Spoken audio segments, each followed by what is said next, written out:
Hello everyone and welcome to the Boise State Game Pants Esports Arena. We are here tonight to bring you some high school Valorant with the State Contenders League. Tonight we have Twin Falls taking on Middleton in a best of one taking place on Ascent.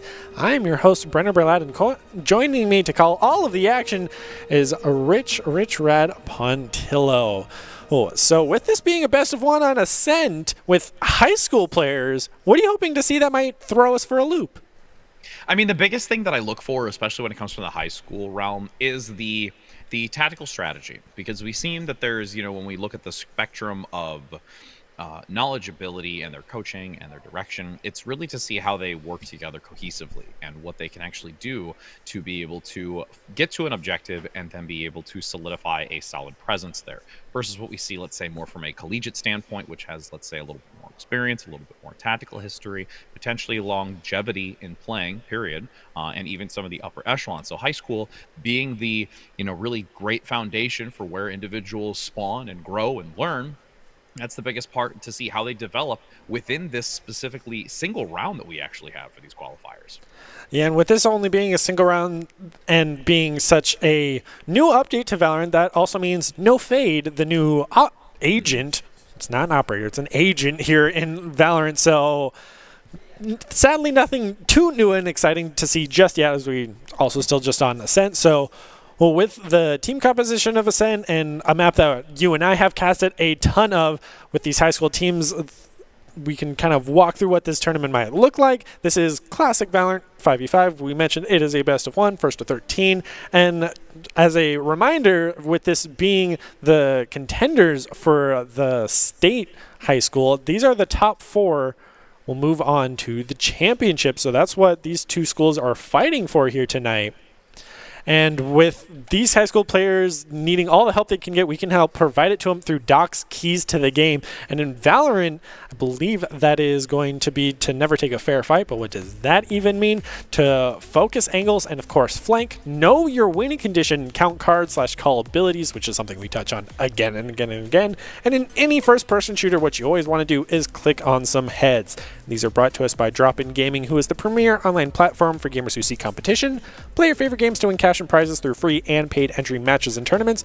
Whether you're new to the scene or a seasoned veteran, Drop-In Gaming has the right games and competition for you. To begin your competitive gaming journey, make sure to sign up at dropingaming.com. We are jumping into our first and only matchup of the night of Twin Falls taking on Middleton on Ascent. And with Fade coming into the meta, but not in this match, do you think that she will affect future maps of Ascent? I think that she's going to not only have influence on Ascent, but also just the opportunity that she brings because of just her kit in general.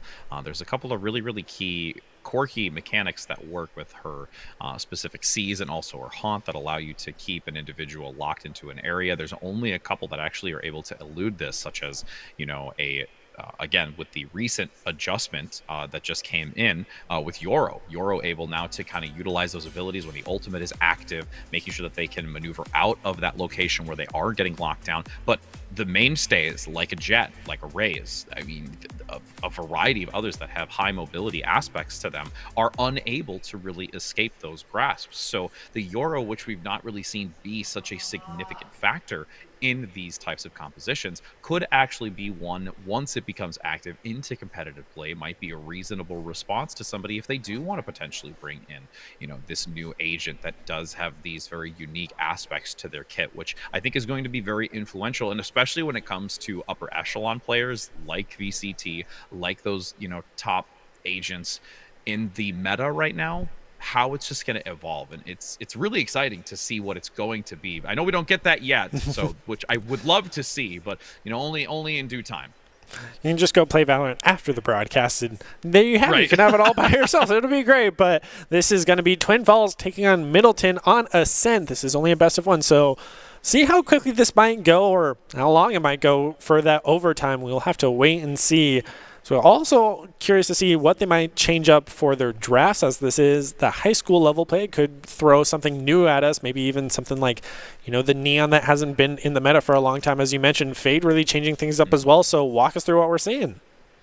I mean, I would piggyback off of that because high school is one of those locations, even in some realms of collegiate, where you do have this uniqueness and variety that can come through with agent selects. They want to play something that's a little bit more comfort, something that they feel they have, these, tricky or unique strategies for. But going into this, we can see that there's quite a strategic loadout here. The only one that is a little bit more so differentiated from what we've typically seen is going to be the Reyna. That's the one that at least kind of sticks out slightly just for me. The Chamber, though, along with the Jet, KO, even Brimstone in some respects when it comes to the Smoker being entered into this is something of commonality from what we've seen. But both sides actually going to pick up this Reyna and have a lot more of that dominant entry opportunity, either with the Leer or be able to get that snowball effect, which also might lend to us getting a better understanding that these teams are a little bit more aggressive in their playstyle to bring in this Reyna to the composition. Yeah, also no side going in for the Sova that has been kind of the quintessential agent of Ascent that we've seen in every single map, just in the meta. So definitely interesting to see why. I'm even just curious of why they wouldn't pick him, but going in also for the KO, whereas one has the Omen kind of a bit more, but also Middleton going for the double support of the Sky and the Sage. Yeah, they want to have a little bit more sustainability. The other aspect, too, when it comes to the Sage is that you do have that wall to block off specific cavities of the room or doorways that prevents, clear shots or sight lines into this. You can already see that Middleton is going to posture towards that A-side position where they want to try and rush into this. And with how at least it's stacked out here, Twin Falls is going to have to be extremely cautious. They do at least have Solo near this position over by A, which can utilize the Leer to prevent any sort of inbound swiftness that can do a lot for this team. But again, time will tell as they're going to be entering onto this A site quickly. Ooh, nice early engagement for Blackout, taking down Day of that Sky. So that's already one healer down for them. Middleton's going to have to play a little bit safer, but still very much committing to the A, as you can hear the ultimate orb being taken. And now they still look to focus onto this A position, but everybody from Twin Falls has maneuvered except for one. They know that they do still have an even playing field with this 4-4, just in case there is a sneaky rotation, because for all they know, it could only be one that still sticks around as they opt to change trajectory here. And again, this is the tactical aspect that I want to see. Are they just going to stick with their guns and, allow themselves to not have some kind of elusive play that can transition from one point to the other? But they are doing so. And you do have Twin Falls on this defense also responding in kind, as this Rain is going to lead in and having that Leer, especially to try and block out Helios in the back. As the Sheriff at least does get blinded, though, down to 25. Helios is able to survive, surprisingly, but it will cause not that bomb to fall instead, as he just came rushing into point very surprisingly. Yeah, a little bit aggressive there, and again, that's where we talk about potentially the coordination between the two. Helios is so low in the back here, gets picked up through the wall bang. This Reyna play has just continued to snowball. Now they have the overheal of that extra 50 despite not having the armor, and this is just going to be a great recovery from Middleton moving on to this point and now looking for the post-plant position. Yeah, it is still 3-3 though, so Twin Falls does have a chance. They just have to clear out Boathouse, and starting with an elimination on Chamber is a great way. Yeah, Hogmeat able to eliminate the Chamber is very critical. Also eliminating that overheal, since it did fade very, very quickly with these couple of shots. Hogmeat comes in and works in tandem so well with Solo to clean this up. They will get the defuse and manage to take this first round. Yeah, he was able to get a lot of shots into both the arm and shoulder of Middleton's Omen, just barely, pixel peeking around the corner, not realizing he was exposed, and then swung it wide, able to get the elimination. And also, surprisingly, as we take a look back at this replay, Reyna took a lot of that poke damage. As you mentioned, the overheal had expired, and swinging this angle pretty broadly gets damage onto one and the elimination on the other without a bullet fired from the side of Middleton is very surprising. So now, even a kind of half buy from Middleton after losing that. Yeah, they're going to look more so again for as much as they can. They're really only investing in both Today and to Worm to see if they can get some kind of value in this. More so Day than anything else because they invested into the Marshall versus just the upgrade into the Sidearm. But still looking to go over towards a safe position. Blackout ready for it as there's an initial CC and crowd control, managing to try and prevent them from pushing through this position. Nobody actually transitioning into the middle ground area, which is favorable here for Twin Falls on the defensive side. A couple of CC aspects coming through. Smoke as well contributed, and Middleton has no clear way of entry.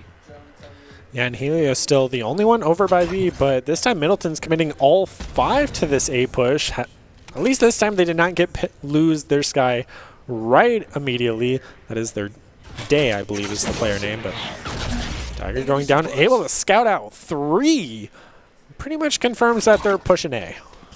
At this point, though, I really like that Middleton is forcing out this much utility. So much has been entered into this. They're trying to wait for it, but now, as it happens, once they walk through that archway, the gun advantage is going heavily in favor of Spike down triple A. now. Blackout. This will be easily Twin Falls on this defensive side, but that is as per usual when it does come after that initial loss of the first round. But again, this is a really key focus. Middleton able to just force out so much utility into that archway. They're basically putting themselves in a position to have the best opportunity, despite them having only this pistol round.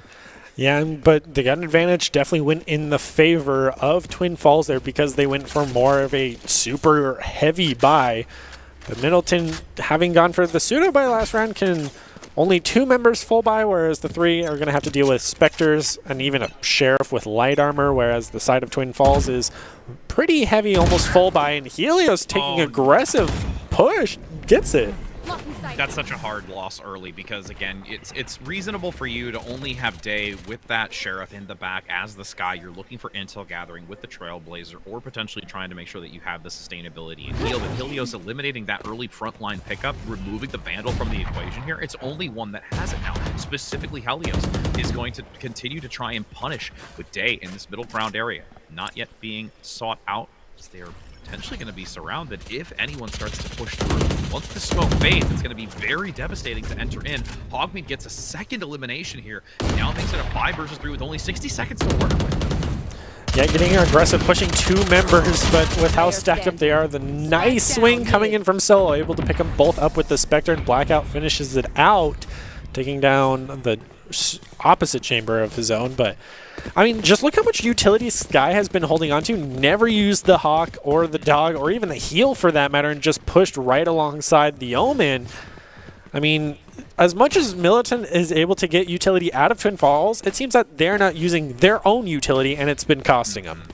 Yeah, the amount of information that Day would have been able to gather peeking that corner, going in for that double swing for Joe Nuts and themselves would have been critical. You get an easy Trailblazer, block, get the near sight, swing that easily, then rotate into tree, get the follow-up onto it, and then you've left A site completely open. Now as we enter into this, another partial buy coming out from Middleton. They have to, since they did not manage to gain value in that previous round. Joe Nuts taking a little bit of peppered damage in as Helios looks to dash back, and not going to look to fight this any further, moving into market by Pizza. Yeah, as you mentioned, had to dash away. Oh, it seems this is just a Marshall round for both sides. Is a huge hailfire from Marshals across the board coming out, but Middleton's able to take mid, but it costs them the chamber. Yeah, not that long is in the back, just looking and keeping an eye on this mid position. And this is what we've talked about before, you and I specifically on this. Mid control and mid management is so significant, especially when you have these long range rifles or potentially Marshall. It's able to get this value. Middleton, unfortunately, able to prevent that sideline for too long. That once it opens up, that was a great opportunity for Bommy and Helios to move into this. And now they're looking to lurk into the back position, close this out on to Worm. And now a flawless round comes out, making it a 4-0 scoreline. Yeah, it seems Middleton, they took control of mid fairly well, but then just stood there. They didn't know where to go from there. It seems that maybe they wanted to, you know, go towards the defender spot and then maybe swing over to B through market or something, but they were just unable to do so and just stagnated. They didn't have the pressure to apply to Helios on the jet. They didn't have the gun advantage, especially with the Herschels. They weren't landing a lot of their shots. They are able to finally full buy, but they're hurting for the economy, whereas on the side of Twin Falls, they're sitting pretty and even have an operator online. Yeah, they have more than enough in the bank just in case of round does go a little bit of awry, and Middleton at this point, I really would like to see them rush a point as a 5 stack, but over committing some of the utility to get into a post plant position. Right here, they're moving around into this corner of a tree, but there is some recognition instantly. So you've got not that Bomby once again getting a pick. Goes in for a flash, swings through the smoke, and almost gets a second. One enemy Caught remaining. out as the lurk from Helios Spike towards down, mid mid. eradicates that change of positioning. The Jonas getting blown to bits by the solo op in the back through window. Yeah, Middleton just having a real issue deciding where to push and really even getting picks at that push. They went through mid and were immediately scouted out by the KO Dagger. They scouted out the Reyna, and then she was promptly eliminated by KO nonetheless. And then the Chamber came in, picked up one as well. The flash landed onto both members, even through the smoke. And now Twin Falls is going to be able to bring out the tour de force, but so is Middleton. There's a little bit of You just want to lack of play? structure Let's when it play. comes to Middleton, because, I mean, at least they've got the tour de force now to work. You hear the voice line, Ooh. but instantly gets punished by Solo. You've lost the utility and the ultimate now. The trademark is going to be completely removed from the equation at this point, and now Helios can look for this lurk, finding the flanking position, as we've seen previously. The fact that you don't have something like the Killjoy or like the Cypher, those that You can will have not kill my significant ally. value when it comes to preventing these lurks and not getting flanked. Challenge for Middleton. Helios waiting for this, gets the burst out to block with the smoke, and has to hide just behind this booth. But they've got at least a 5 versus 5 again, because the Sage ultimate has come back and brought the resurrection onto Chamber. Yeah, and he still thankfully has that tour de force, so at least he does have a playmaker available. I do like Middleton went for the all the way around rotation over to B, which forces Twin Falls, so they do have the advantage. If they take this, they just have to be able to push past Helios, which has been an issue for them. Look how swiftly they're moving into this. There's a rotation that comes in from Twin Falls to overwhelm, gets into the east for the first Ooh. pick, a third, and at this point is just 30 cleaning up, seconds left left. alone. Their health value has dwindled, but they're Last still player crushing standing. it right now as the blade Behenta? comes out. Helios looks for the Oh. fifth, but not that. Bobby comes in to strip it away, and it's still a flawless round here once again for Twin Falls. Middleton even committing the red has to bring back the chamber and was unable to capitalize. They just had no answer to even try to zone out Helios out of that corner because they had already used so much of the utility trying to push through A and then rotate out of it. They committed the dark, or they haven't committed the darkness yet because they're still holding on to that, but they, as you mentioned, they're just really struggling to find a foothold. They really are, and hopefully, I mean, their biggest opportunity right now is to just get a couple of points on this board before they take the swap of sides to hope that their defensive position is far more formidable. Middleton going to get taken out once again, and again, they're not really utilizing that utility. And I know we harp on it a little bit, but because it's such a significant factor, there hasn't really been enough like this Trailblazer. They did have potentially the Guiding Lights option, even right now not really Player using the standing. Sage Wall, and just more so looking for these gun duels, which aren't giving them as significant value, because at this point, Twin Falls in the straight up trade to trade, they are managing to outplay this, and I really have to see Middleton be able to utilize some of this, utility that they have to try and falter and allow the strength of Twin Falls to buckle. Yeah, and to touch on again, as you mentioned, Twin Falls has always been winning the gunfights. They at least trade, 1 for 2 almost every time, whereas on the side of Middleton, they just haven't been able to win those engagements. Not to mention, as we've stated again and again and again, the utility on the side of Twin Falls is always being used. You can see that from Helios just throwing out both smokes as soon as she gets them. The Sky ult's used from the Seekers and denied instantly. Yeah, every one of those just instantly popped through the doorway. They are fully aware that there are multiple members over by this B position, and Helios once again going to play this angle second Sky move to come through to just draw the clock down to as low as possible. A swift change of trajectory, though, into this middle position, and Helios is recognizing it, even gets the updraft to try and tell just how many are potentially there, and then completely maneuvers over to the same position to try and catch them in tree. Again, another 2-for-1 trade. Now 3-for-1. Wallbang that comes through as well. Remaining Thanks, Middleton. Nice guiding light.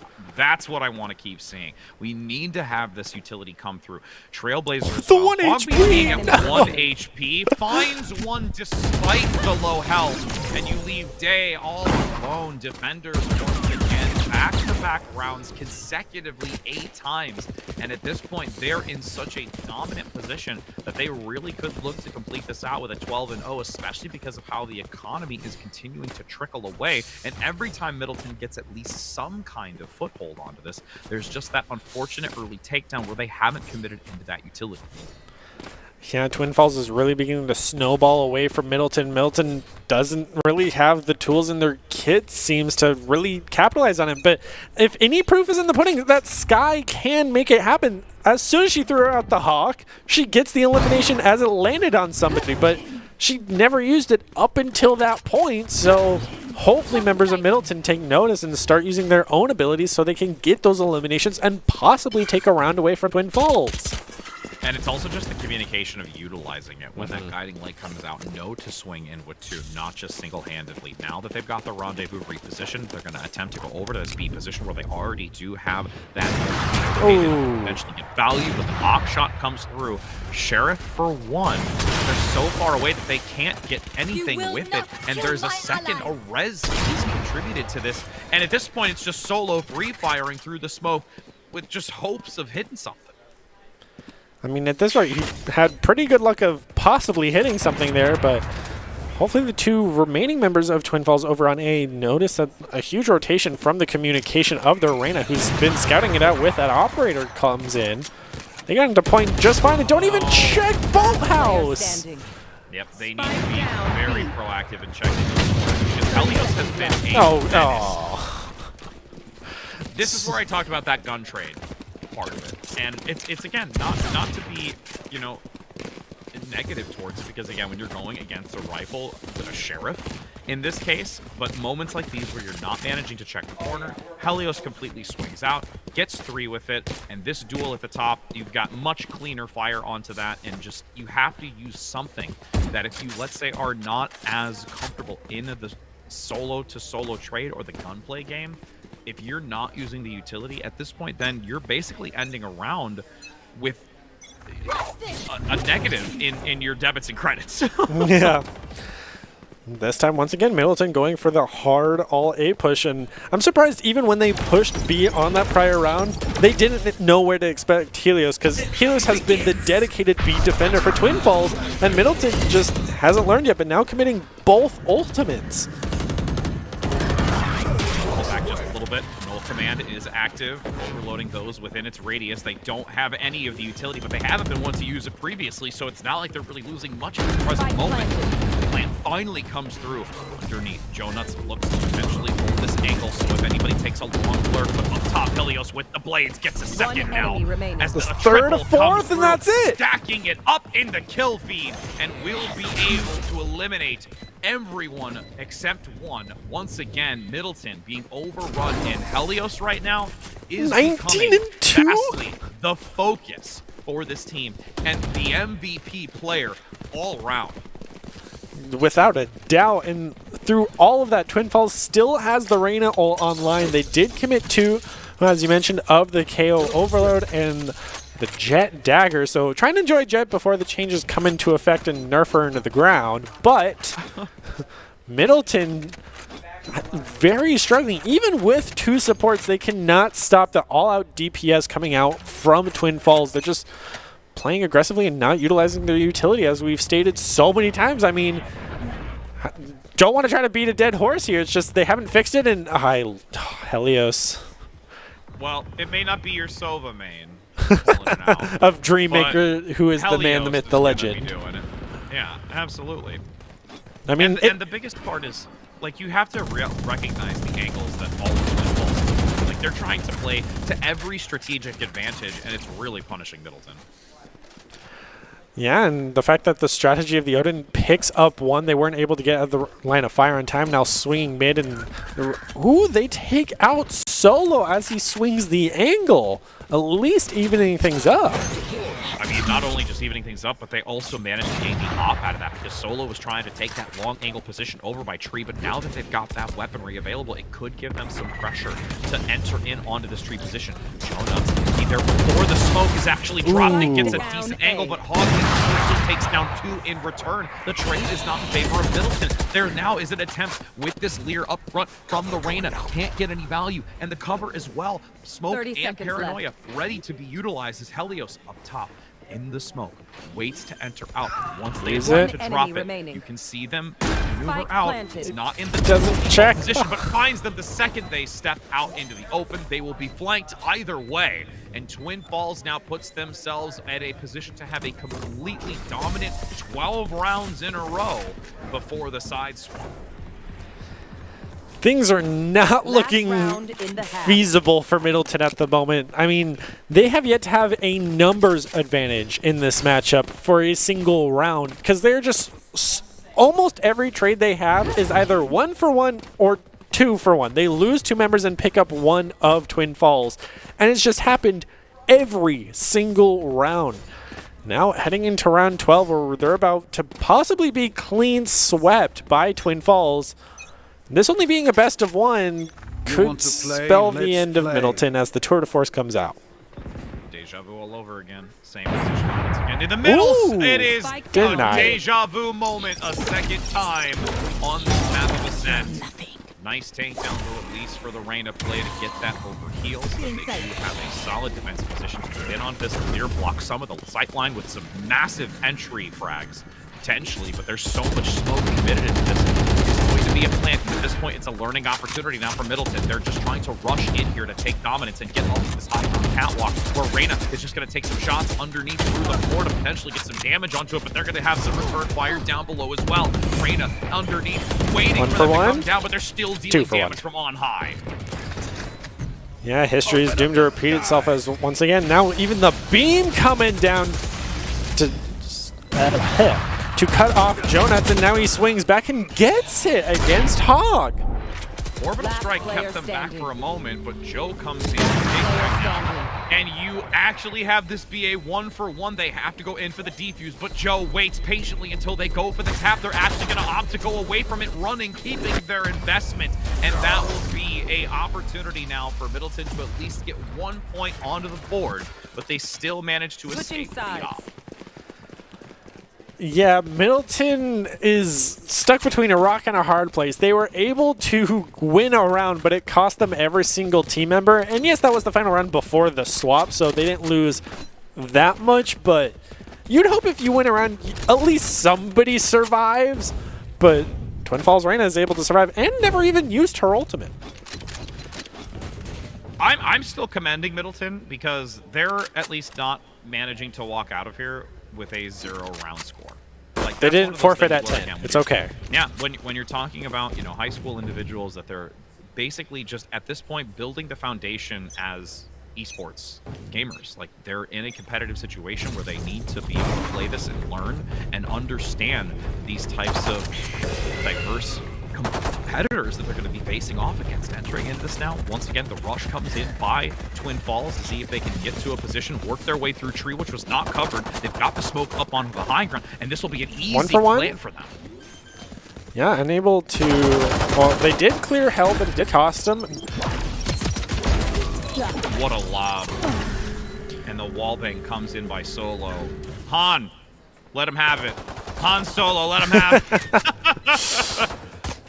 All he has to do is shoot first. That's the only thing, and, you know, land the shot, but it's fine. The frenzy even, and no elimination? Oh man, that's rough. The frenzy has such a hard time when it comes to some of those long-range engagements versus more so like the Sheriff, potentially the Ghost, as you do have Worm up top though, and Hope and a Dream attempting to try and drop below. They're both very, very low. Doesn't look to check the corner, is trying to bob and weave, but falls once again here to Hogmeat. Now we have Twin Falls chilling and just looking to finish this out on a match point round.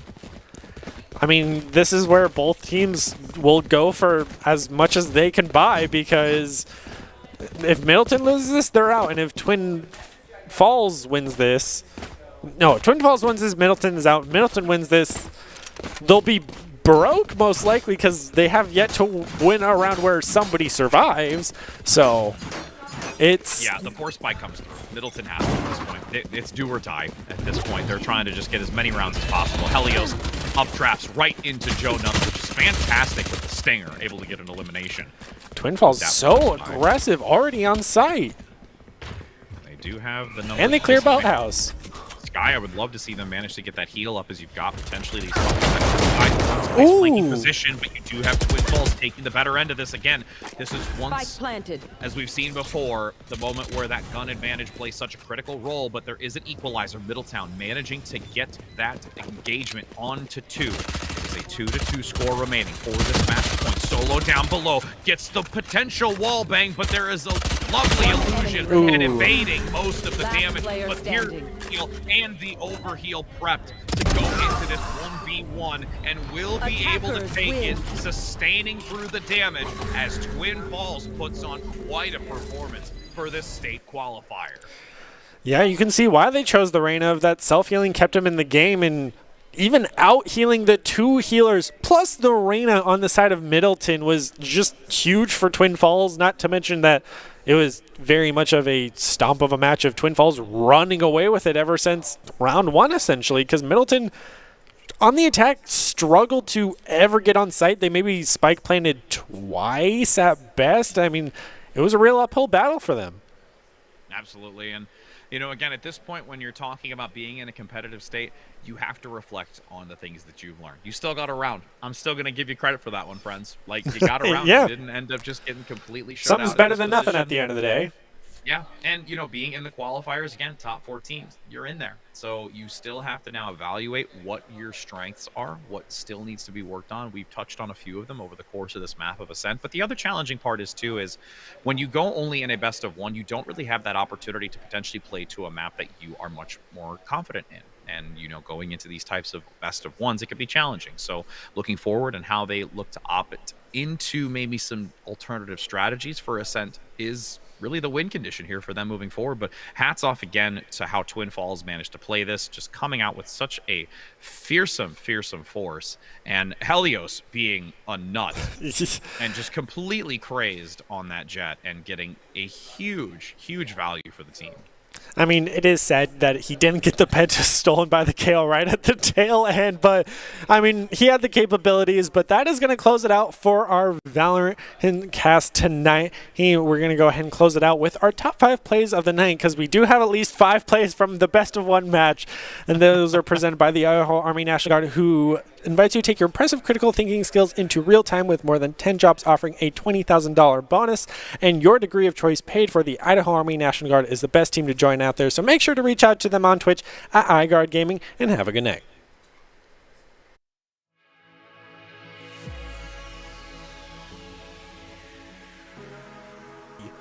Pretty much confirms that they're pushing A.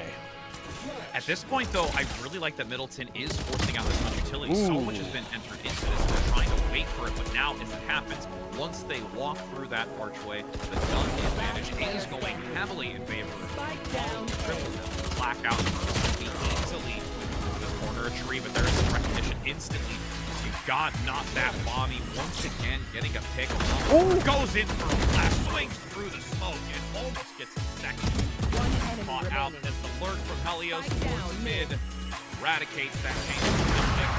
Cody Jonah gets blown to mid. Top Helios with the blades gets a second now. That's the Third or fourth, and that's it. Stacking it up into kill feed, and will be able to eliminate everyone except one. Once again, Middleton being overrun, and Helios right now is 19 and 2. vastly the focus for this team.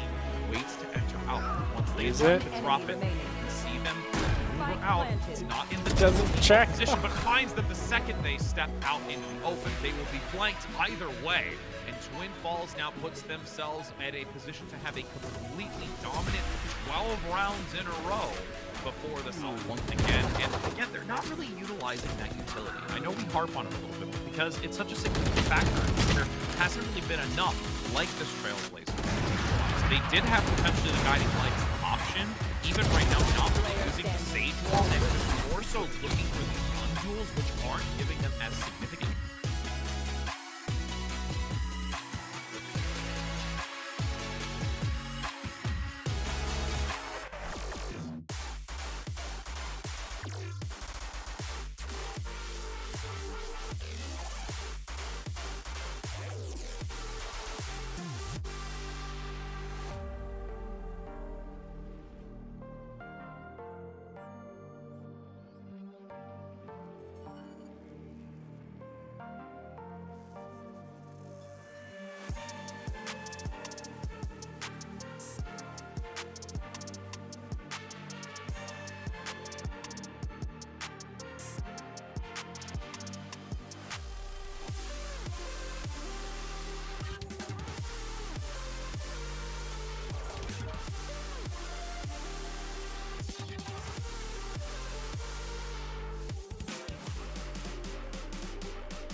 Hello, everyone, and welcome back into the Boise State Game Pants Esports Arena, where we are here to continue our coverage of some high school leagues. Just finishing up our Valorant, we are now heading into some Rocket League, with these schools still trying to compete to get into the top 4 and play here on Friday to see who will come out for the state championships. I'm your host, Brennan Bray Ladd, and joined with me to call all of the action for some Rocket League is Richard Rich Rad Pontillo. Now, both of us are total Rocket League experts and ready for these 3 best-of-3s, with the first series going to be Highland taking on Middleton, who we just saw take a hard loss in Valorant. You know, maybe the different game title is where they're going to find their muse. And, you know, like you mentioned, we are going to come in and bring the action. I am still here. We've finished Valorant, but Rocket League is to come. I mean, I played soccer for good 10 years, so it's only cars and soccer balls at this point. So I can't be too problematic for me, at least. So as we wait to get into the match, I mean, being the socket pro that you are, walk us through what you're hoping to see in Rocket League for car soccer. I mean, the biggest thing when it comes, again, talking about, you know, the high school aspect of it is boost control, boost management, how they're going to be able to find themselves positionally on the field, and also just being able to get that ball out and be able to just prevent it from continuing to be near this keep position. If it continues to juggle itself in that area, or potentially a couple of really nice side angle setups where they can try and find these coordinated plays to get it into, you know, that net, it's going to be super, super important to make sure that they prevent those types of setups, and then also be able to have enough for any sort of retaliation if they are able to kick it out.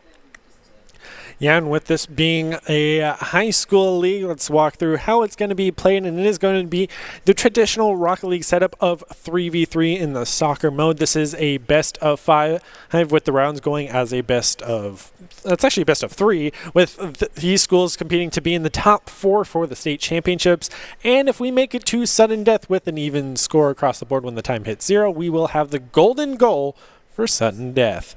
So to help these teams get there, if they want to go for the sudden death, we can give them all the help we can in Doc's Keys to the Game in Rocket League, which is a little bit different from what we've seen in the night. And for Rocket League, that's going to be to set the play style, understand the rotations, play to follow up, and of course, quintessential one of sweaty comms. And these are brought to us by Drop-In Gaming, who is the premier online platform for gamers who seek competition.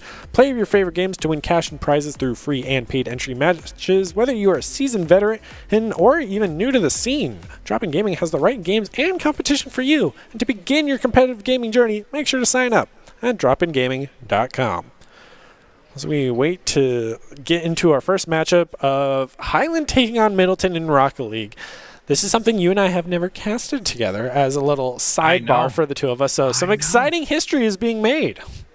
Absolutely. Just like our Dippin' Dots conversation from the previous broadcast last week, where I said I'd enjoy cookie dough. And I think if I remember correctly, you said that you were a cookie dough fan yourself. 100%. Exactly. Absolutely. So for those, you know, for those that are tuning in and watching, you should definitely give us your insight of what kind of Dippin' Dots. Tell us in chat. Let's facilitate this conversation. And then also, if you're like, what are Dippin' Dots? Please Google that, because it is actually that's an just sad. Treat.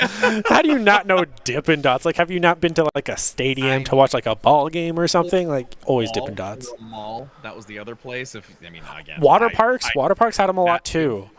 That's the place where I always got them as well. Like, oh, I'm freezing cold from getting out of the water. Let's go get Dippin' Dots. Like, what's that thought process? It's fine.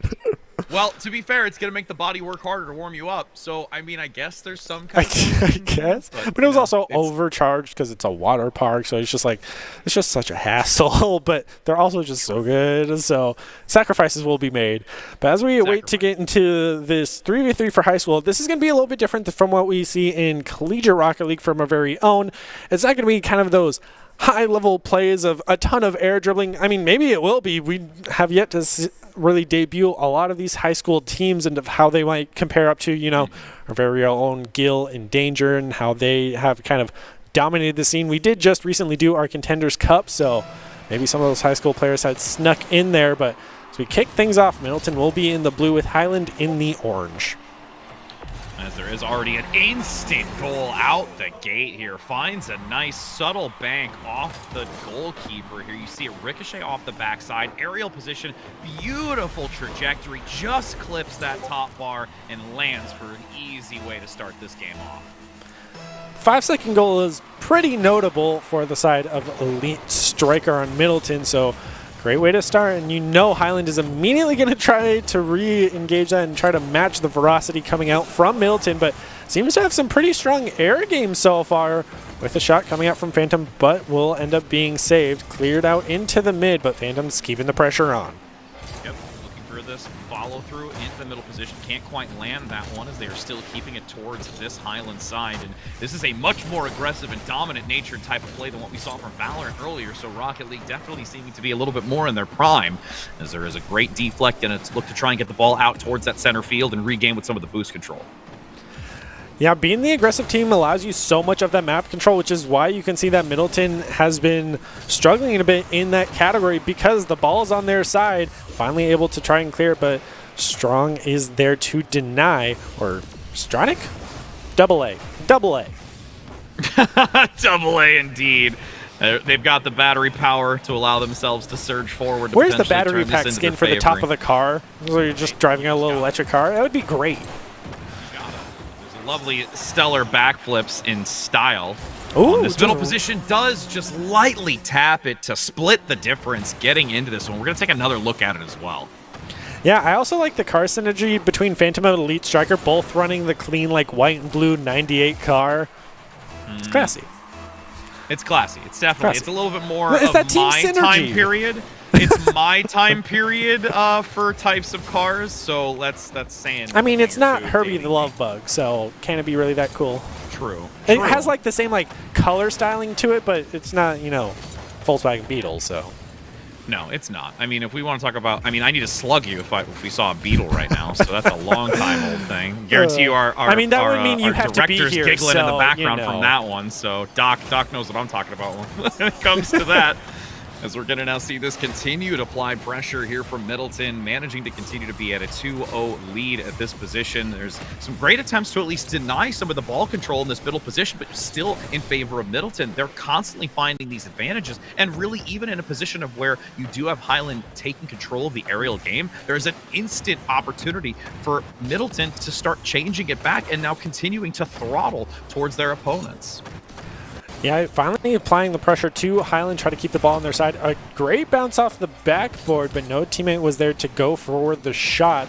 As once again, the boost meter's really coming in to determine who's able to make those plays. You can already see Highland's taking advantage of them, picking up more than Middleton, and as Middleton even uses theirs to deplete it, giving Highland that much more of a chance. But having yet to clear it past the halfway mark, keeping the ball on their side, they just need to make a goal out of it. Indeed they do. So we're going to see if they can potentially try and find that high ground position to maybe drop the ball down below, or maybe even get a stellar cross opportunity for this re-engagement boost committed into this, attempting to try and set it up here for Elites, but unable to do so. And now you're going to have them continue to push this, running it back, run along with Elite overhead, still just ever so slightly pushing it towards that middle position, but there's no opportunity to find a decent angle for a shot. Yeah, at this point, it's just been a struggle of who can try to keep the ball on the enemy side long enough, because no one's been able to get it perfectly set up for that shot. They even went for it right there, but it's just barely landing on that left bar, denying it. So far, the goalposts have been the greatest defenders. Elite Striker. Oh, you're going to get there a little bit late. Can't seem to get any competition to it, but a big mid presence in the aerial. Able to get a high ground position, but denied once again. Even though Highland didn't have really the strongest early game, they've managed to really come back in this middle portion towards the end of the round, but still has to really be cognizant because they have only a minute and 20 seconds to work with before they can try and at least get this to a tied up scoreline. Yeah, finally Highland able to get the ball into the mid, but Double A misses the shot, so it will end up being blocked out to the right side. Nice little setup. Had the play, but with double defenders. Cannot make the shot. You can just look at the side of the accolades. Phantom is putting in work for his team right now. Yes, Snappy, though, such a great play. Unfortunately, falls just ever so slightly shy that they are not able to get that goal to potentially look for another recontest in the mid. As you've got Elite Striker keeping a hard eye onto where that ball's positioning is and knowing how they can potentially prevent any sort of opportunity. What a deflect coming in. Beautiful block. And prevents that gap from being closed even further as there's only a critical 20 seconds to go. Yeah, first demo. As you mentioned, 20 seconds, and Middleton is not going to let them even have a single goal in this first game, but with this being a best of 3, they're going to make it a 3-0 to Boo. So I Middleton. mean, this is great presence here. You had that slow juggle early, kept it here. There was an attempt to deny it, but does just hit the crossbar and able to make it a 3-0 scoreline with just fractions of seconds left. And now you've got Middleton in a prime position to be able to close this first game out of the best of 3. Lead Striker had some good air control, but didn't have the boost to maintain it, so we will end up losing it as Ryan comes in with the bicycle kick to clear, and Middleton will take match number 1 up against Highland. Highland having a rough start. They had a couple really good shots on goal, but Middleton has just been there with the defense, something that we did not, as you touched on, did not see in Valorant, but it seems Rocket League is definitely more of their comfort pick game so far. Bread and butter, forte, anything of the sorts, it's definitely showing up here, especially when you have that type of lead out the gate. And again, you know, Highland is in a position of where they're able to play a little bit more formidably once they start to kind of learn their opponent. So hopefully from this first game, they can better understand exactly how they're playing. Phantom specifically, who has been such an influential part of really denying a lot of that opportunity. But Snappy is also the prime individual that I keep looking at every time we take a look at that squad, because they have been on a couple occasions specifically that we focus on them trying to set up their own self shot if they can't seem to get their partner in line for potentially a nice setup across field or cross position that they can look for a decent shot. So, you know, a couple of really key players on both teams that I'm really focusing on is, like I mentioned, Phantom and Snappy. And one thing I find out really funny as we took a look at those accolades is that Phantom had the most, but not a single goal because his 2 other teammates had the goal, which is a sign of a great Rocket League player because he's setting them up. He's saving the ball. He's been that all-around player. He doesn't have to make the goals because he's doing everything else. We also saw right at the tail end the first demo come out for the side of Highland, which allowed them to get more aggressive and have a couple really good shots on goals, but those demos are such big playmakers that I hope we see more of them in this coming round. And after a long staggered out 50-50 in that middle position at the start of the game, you do see it wavering just in favor here with a great shot from the side angle. Nobody on the defense there to deny that. Phantom, as much as we highlighted in round 1, comes up a little short here as there's a lovely chip off the tire to get an early goal for Highland. That's the start they needed right now to swing the game in their favor. It's something that we talked about in Overwatch and sometimes even Valorant is winning that first team fight, winning that first round can get the ball rolling in your favor, get the momentum and kind of the morale of the men back up. So, well, it seems that Middleton's now trying to answer with their own goal, keeping the pressure on Highland, even the shot there, but 2 defenders having to come flying out. And now another demo coming out from Elite Striker might give them that leg up that they need. That was so vital. That was so vital for AA and Snappy to be there, especially when it came to that recovery where Phantom had the numbers advantage with the demo, that they were looking to cross it into the center position. But now, aggression back over onto the Middleton side. Highland able to unfortunately be denied here, then now repositioning it back. Phantom just aerial the whole way down the stretch. Isn't going to be able to get assistance from his comrades as now it's kicked back over into their side of the field. And you've got AA looking to potentially graze one more into the keep. Try to set it up, but the denial was there as another demo coming out from AA onto Phantom, which is the player you probably want to be consistently demoing if you are a Highlands player. The bums coming in just didn't have enough boost to go for the demolition speed. So keeping the ball, Elite Striker with a nice deny, just going right over his head. Going for that 50-50, able to win it, but not that time when they have 2 defenders. I have to say the control of the defense from Highland, able to get 2 to always commit into a cross angle to cover more surface area, is so significant to deny this aggression that's coming out from Middleton. They've continuously just prevented and stomped on any real opportunity for getting goal value. Yeah, and they even have the boost advantage here, which should allow them to maintain the ball on the side of Middleton, as Middleton's still been the aggressor, even without the boost advantage a lot of the time. which is something we don't normally see. If you're the aggressor and have the ball on the enemy side, you have free reign of the map, you get the more boost and can keep it up, but Highland seems to be consistently taking that away from them.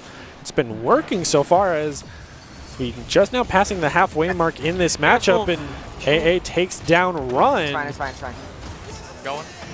Trying to stem the bleeding here Yeah, again. go on. Middleton knows that they are behind for the present moment. them, Double so A you can't goes fall. in to No, I potentially can look for the aerial, but I Phantom got there absolutely- once more. We continue to No, see I can't. Phantom deny these positions over No, and over oh, again, I but can't. now, whoa, I'm going up, Phantom comes in big with another I one missed on the- this Oh, yeah, defensive hold it hold. over there. I'll hold it over there so we can get boost. Okay. Yeah, he has Really? a possibility Come back as we and can follow. even hear the comms of one of these teams for a split second. And trying to panic and clear the ball as they are now just passing that 2-minute marker remaining in the match. They do have at least the 1-goal lead, so that could bring us to a game 3. It really could, as now Double A goes once again aggressively towards that forward position, but Elite contributing to this defensive hold as well, as it's been significantly more Phantom than anyone else from this Middleton team. Repositioning it towards the middle. Nice kick out, though, so they can't seem to keep presence into it. As Snappy sets it up for the middle, goes in for the long drive up top, but Clip's a little too high, and there's no one down below to recover, as it is going to be Middleton kicking it back again. Run, at this point, just has to try and keep it into this middle position. A little bit of an overshot, hits the sidebar and Lucky. doesn't go in. Yeah, that side post keeping them alive right now. That had that goal gone in, that would have probably secured Highland winning this match, but right now Middleton still has a chance. They do have the last remaining minute to at least score 1 goal, even things up and send us over to sudden death. Right now Highland's just playing all-out defense, even with the consistent demos coming out from AA, who's just been out for blood right now. Crossing the 50-second marker now. Indeed. Striker picking up one as well, the shot, but AA's there with the defense. Oh, that was so critical. And again, you can get that slight communication, Oh. the comms in the back to show the elevated excitement trying to defend their way through it. The demo comes in earlier, and now that they're back at full force with only these few seconds remaining, 30 seconds is left for Elite, Phantom, and Run to maybe gain some kind of value, but the defense is on point from Highland. They are just consistently bringing it to Middleton, and they are not allowing them any sort of opportunity to bring this into a golden round. Yeah, the bicycle kick coming out from Striker trying to clear the ball into the mid, but Highland is not having it. Now 8 seconds remaining, and the demo from Run onto KX will deny any possibilities. Now with the last second, they just have to keep it off the ground to keep it going. And Elite's there to keep it off the ground, but Middleton's struggling to keep it off, and we'll just barely trick off the side of the car. So that means we're heading to a game 3 with Highland taking game number 2. Since this is best of 3, it's all down to this. I mean, for how back and forth it was a very low-scoring match. I mean, they got the one, and it was just stagnant from there of constant back and forth. Great defense coming out from Highlands. If we have 1 goal, now we just play defense and maintain it from there. They did not need to be aggressive because they had the lead. It's the high risk, high reward. You know, when you say one and done at this point, you invest everything into that because you have to so focus heavy onto their defensive side. And honestly, that's one of the big things to really highlight here for Highland. Their defensive position and able to get these 2 defenders always getting a extremely well crossed position in front of the keep to deny any sort of shots has been a strength for them. So as long as they look to get that early goal and they can continue to maintain this defensive dominance, it's going to put Middleton into a very uncomfortable position. And the biggest thing too is, like we commented on that first round, is that they need to understand their opponent. They were able to adapt and fixate on who the significant players were in this, and really were able to dampen any sort of opportunity of them coming in to find these shots. Now heading into map number 3. Highland just, once again, if they can get the first goal and then just play the best defense of their life, we know that they're going to win that way. So Middleton's just going to have to either play really good early defense and keep Highland away from their goal, or play even double down on their aggression, maybe pull the goalie away and just go all 3 on offense. See if you can score a goal and then repeat the strategy of Highland, which is just play super defensively. But the ball's on their side, so the pressure's on Phantom to be that defender.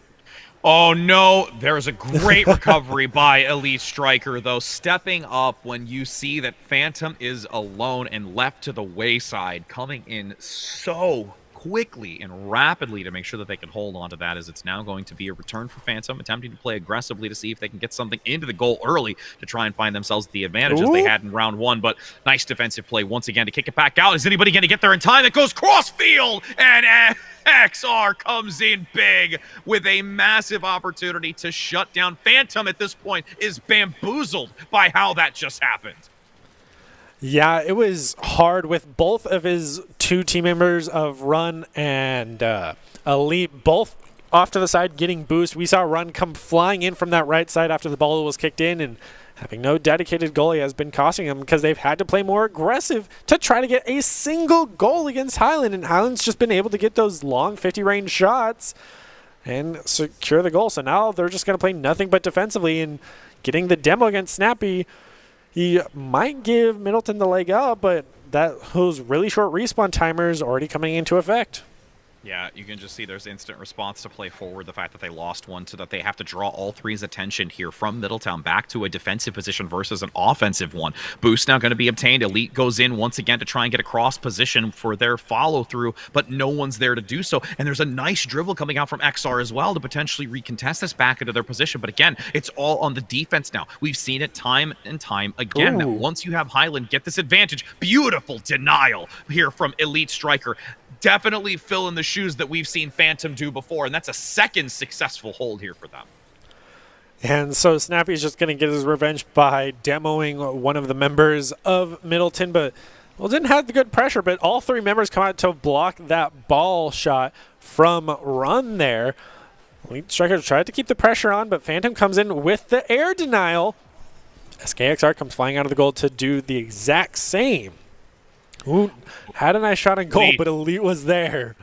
Yep, Elite, again, we're going to praise you now for the moment. We had Phantom on the mind, but now it is you taking the dominant place. There is almost a shot that's coming in just to get the pick up to the point to make it a 1-for-1, but is consistently denied Phantom.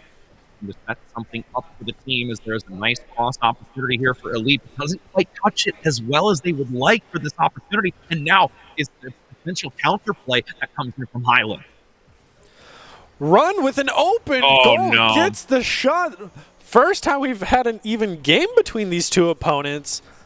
Unless a goal is scored within the last time. I mean, they were bumped right out of the way. You can see the one member of Highland come flying in, unable to get there in time.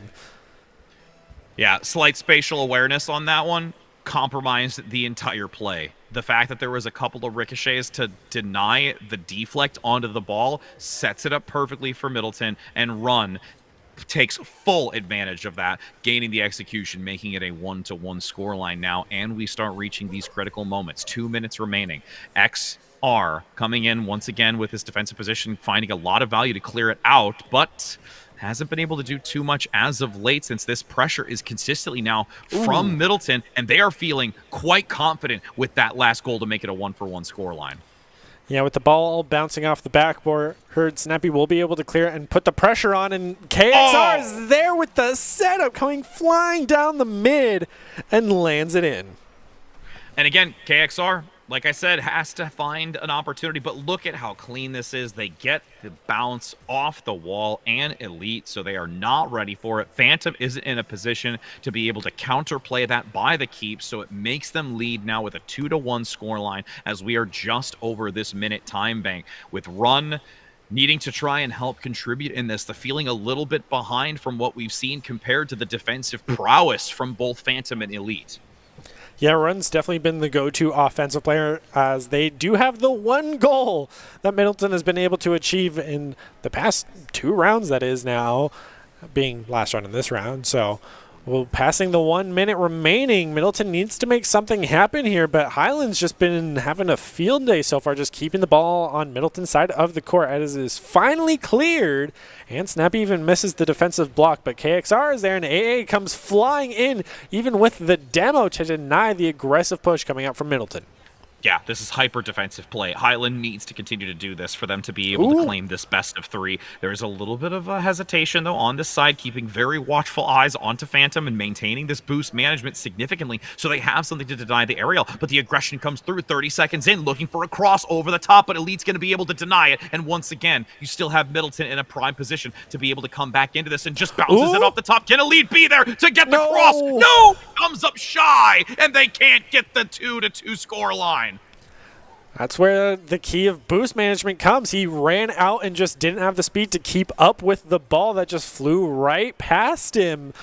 So Middleton really hurting on the map management, which means Highland will take our first match of the night, beating down Middleton. So that means that Highland will go on to take on Wood River in our next series.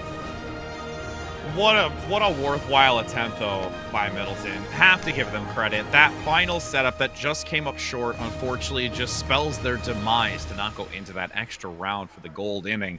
But again, major props to Highland after losing quite, I would say, a dominant first round, being able to adapt, learn, and be able to come into the second and third one with quite a more dominant value in what they were doing and contributing in multiple different aspects to their positioning and boost management, allowed them to really take this and move on. Yeah, so now Highland is moving on to take on Wood River, a school we have not seen tonight, as Middleton does end up falling down, but we may see them later tonight, as this is battle for the top 4, and with these being the remaining 3 teams trying to make that spot, everyone wants to have their chance, so we'll have to wait and see who will take it away. But we wait to see what Wood River might do against Highland. We were constantly highlighting the Highland players, mainly Snappy, for those first 2 early rounds of how just present they were across the board. So what are you hoping to see from Woodland River to try to counteract that? I mean, Woodland River really just has to have very precise setups, because the defense right now, and with the way that Snappy has been playing, is really, really clean. Their defensive position, more often than not, as we've highlighted a couple of times when it comes to their 2 defensive cross plays or being able to really deny a lot of the aerial engagements that are happening, and even just potentially denying those aerial shots that are coming through, which was quite heavy from Middleton overall amongst a lot of the shots that we had on goal as a whole, that they need to be extremely clean, or if they could potentially take some advantages of maybe those clever demos that can come through, or potentially try and lock down a few individuals on maybe getting a clear from their side of the keep to put them into a very more spread and sporadic situation, that might be a big value for them. Yeah, so we'll have to see what their strategy may be, but hopefully they don't take the strategy of Middleton, which is have a dominating first performance, give your team all the knowledge they need so that they can come back and have a pretty dominating victory against you, because once Highland had gotten a goal or even 2 occasionally, they just played defensively and would not let up. So heading into our match of Highland coming off of a win against Middleton, taking on Wood River. Newcomers have to wait and see how they will end up playing. Maybe they'll have the car synergy that we just saw from Middleton as well, with the blue and white cars with the 98 on top of them. Some curious things to see. But also this is still going to be played of 3v3, best of 3. And already off the 50-50, KXR popping off. We're having a deja vu moment from what we saw previously in the best of 3. It was not Middleton this time around. It was Highland. Fireworks go off, and that's going to put Wood River in a position to say, all right, friends, we need to pull ourselves together here. Yeah, you can already hear in the comms of just, I can't believe I pulled that off. And he went for it again, but was just too high up. So instead, Double A follows it up, and that's 2 goals in the first 30 seconds of this match. It is a full flashback moment. Double A comes in, gets the rebound off the wall from KXR. They might, if anything, just have snowballed their momentum after that first game into this one, because Wood River is just being trampled out the gate. Yeah, and so it seems they're just going to continue the reign of terror by taking down Bubbles with the first demo of this matchup. Highland still looking out for blood, it seems, but they're also going to go for the swap out on the roster, with Land now taking his place of Snappy. So crossing just now crossing the 30-minute mark or 30-second mark, not 30 minutes. It has not been that long, I swear. That would be a long game. We talking about real football now. I mean, football would be interesting, but I mean, to be fair, football? I'm thinking UK. I'm thinking Oh, actual European football. actual football. football. That's what I'm thinking. So Shh, it's everyone, fine. people that are in the chat are going to be like, it's called soccer, and I'm going to be like, America. it's football, but you know, it is what it is. So Yeah, your no- football, my soccer, or vice versa. That's all. I just didn't know you were But- talking internationally. It's fine. It's fine. I It's know. fine. I mean, just look I, at the I watch accolades on more this- internationally than I do US, so I don't watch anything. it's okay. All we watch is cars and balls. That's what's going to happen right now. Is there's a great crossfire that potentially comes through. Is denied, though, as you've got KXR looking to once again dribble it up towards Ooh. that center position. Nice demo. This could give an opportunity for Wood River. Yeah, you know Wood River is going to be focusing down KXR after getting that such early goal, even setting up Double A with a fantastic crossplay. And again, Double A comes in with the setup from KXR. These two offensive players know each other so well. Yeah, they've really been able to find so much value because we have to now talk about the bigger picture here. Because when we look at what happened with Middleton, Phantom was the prime player defensively for this and Elite stepping in. But when it comes to Wood River, they're more of a forward aggressing type styled team that don't have as, let's say, a formidable backline, which is now allowing Highland to take full advantage of this, and their setups are just impeccable. Yeah, you can see from that wider shot that Astro has been sitting in their goal, never to leave it after getting 3 goals scored on them just now passing the 3-minute marker. So only 2 minutes have passed and 3 goals have been scored against you in round 1 of a best of 3. Wood River needs to start putting up the defense of their life and even get a bit more aggressive so that they can try to close this distance. And with a nice defense coming in from Bubbles, might help keep them in this game. That was still scary, though. You had KXR right there to set themselves up, but this will be finally the first goal on the board. Bubbles able to split 2. No one recovered quickly enough by the goal because they have this 3-0 advantage. And you can see a little bit of, let's say, Highland maybe slacking off defensively because they're playing more forward to try and essentially throttle on the advantage that they have. But since there's still 2 minutes and 30 seconds going into this 50-50, they still have to be really cognizant. And KXR looking once again to get a shot is denied. Yeah, so it comes in with the air denial, but KXR actually misses it down on the ground, just barely off predicting where it might have landed. So Land's just going to try to dribble it in, is denied by Bubbles once again, who's just been all over the place on this map so far. They have more accolades than the prior Middleton team combined so far. It seems just how far they're taking it away right now. KXR keeping in their lead role right now, trying to set up another shot for Double A here, but will be denied. Almost gets it. Yeah, Astronic so close to getting that. Following up, just basically setting up their own glorious play. But look at how defensive all of Wood River is. Ooh. 3 just Set locked up. into the key position, but There you've got it is. Land coming in as the substitute, beautifully touching it just those last few meters that are necessary to get it into this goal. And just a wonderful, wonderful rounded play and coordination between these two, despite even 3 defenders coming out from Wood River. Yeah, Wood River just barely overshot those defensive blocks from both players, surprisingly, which allowed Land to just essentially walk it in as the ball was just kind of stagnating right in front of the goal, which is what you never want if it's your goal.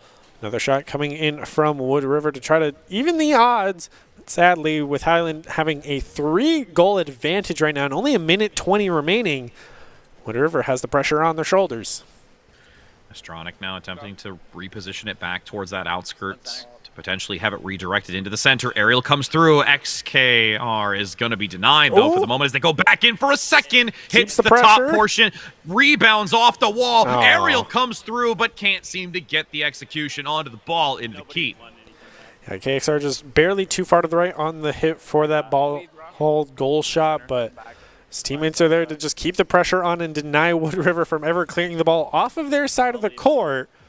Hurt Lands there even to keep the pressure on. He's been kind of the more behind player, more of the goalie, it seems, of his team. And now the demo coming out from Double A sends the ball flying to their side. Yep, Stronach has to play more defensively here. 30 seconds to go. It's only a matter of time for Wood River to attempt to maybe gain 1 goal into this, but having to get 3 goals in these 30 seconds is an almost impossibility at this point. We've seen some miraculous things come through for Rocket League, but that is a tall feat in and of itself for even professional players as the ball's going to whiz by. This will be round 1 going in favor of Highland, but again, this could be a moment where Wood River is able to learn from their mistakes and come back in where they are not a 5-1 scoreline deficit.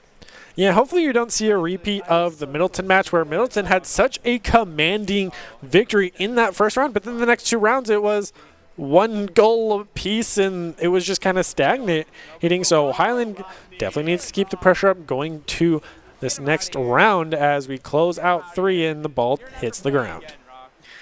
And it's also the aspect of contribution. For those that are keeping up, I mean, look at the score line here. Thank you, Prod, for putting this up here. I mean, this contribution from the entire team's synergy is absolutely unbelievable. There's so much riding on the shoulders of Bubbles that Hall and also Asteroid are just falling a little bit shy here. They need to be able to give that extra contribution as a whole to this team composition to allow themselves to find this type of value in a best of 3 right now and can't solely rely on Bubbles V8. Yeah, Bubbles has just been the quintessential player and the only one with the accolades, being the aggressor and sometimes even the only defender. So now Highlands might start running away with it. We'll have to wait and see as we get ready to jump into round number 2 of this. But going back to just the percentage differences and everything, I mean, the shots was 80-20. Normally we see maybe at most like 60-40 or something like that. Occasionally it'd be 7-30, but like 80-20 is a dominating show of force, especially on round 1. I understand that Highland's coming off of the victory against Middleton, so they are fairly warmed up, whereas Wood River needs probably maybe that first round to warm up. So maybe we'll see them return in round number 2. We'll have to wait and see. Yeah, we really have to. But while we have that waiting moment, here's a question for you, Brenner.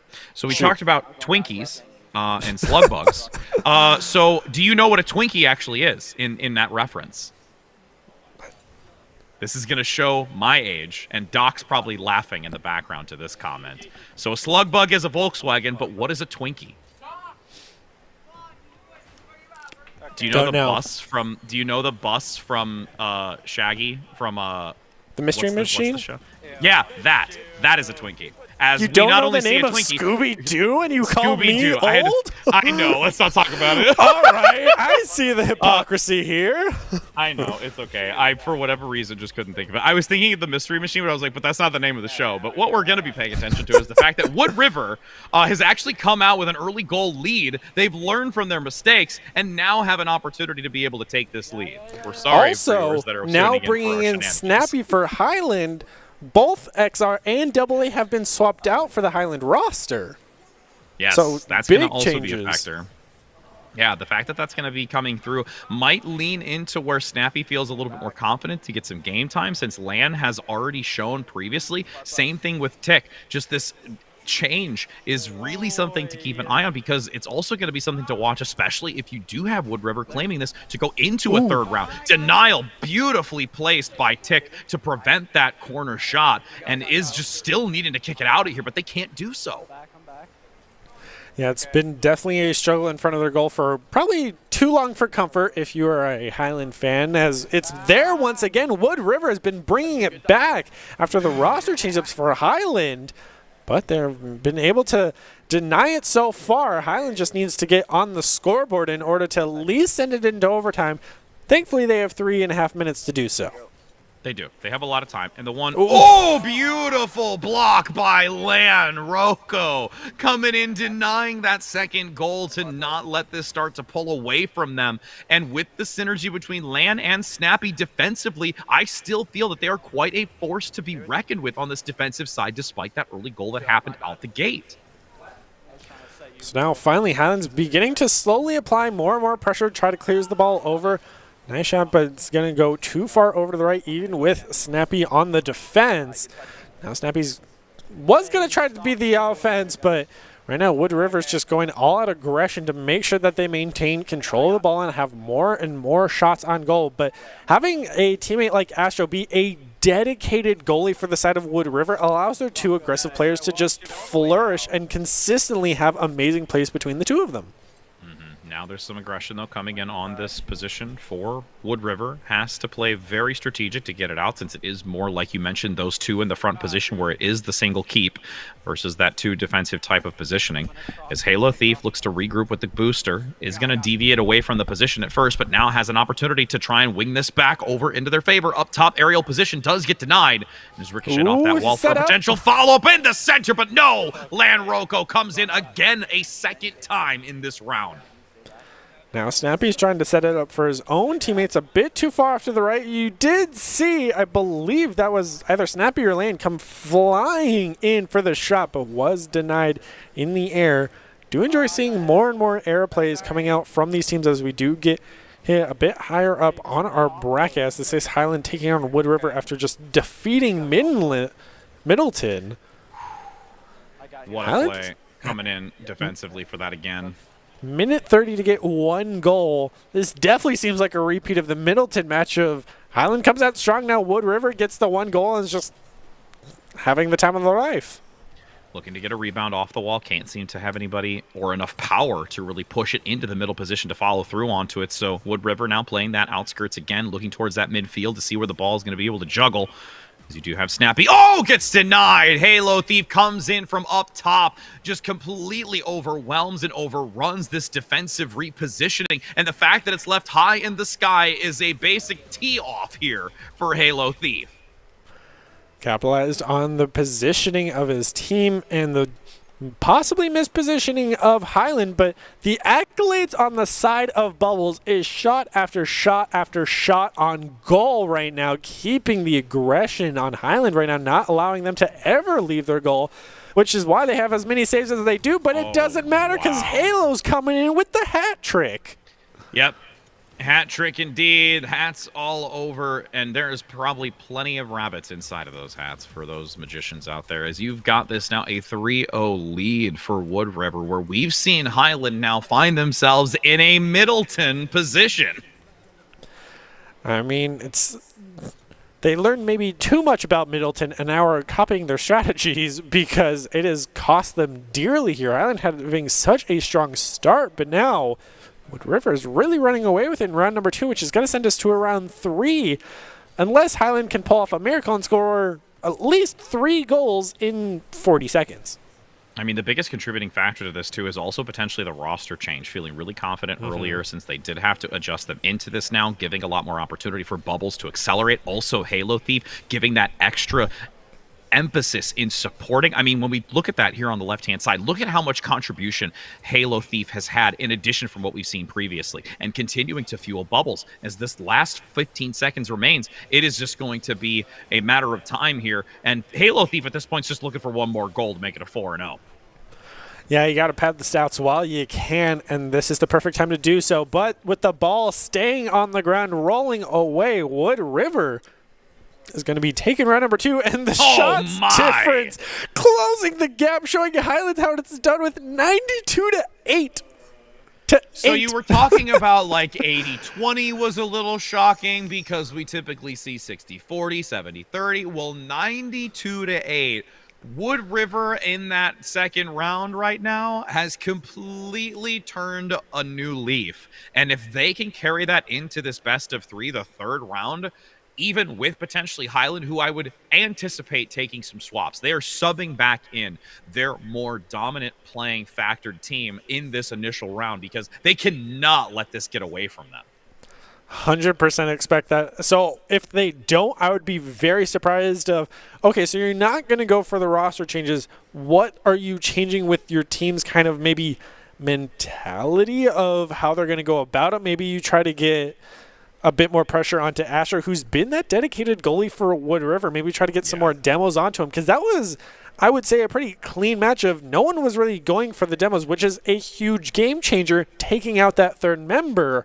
So I would hope to see maybe Highland get a bit more aggressive in that sense heading into this third and final round.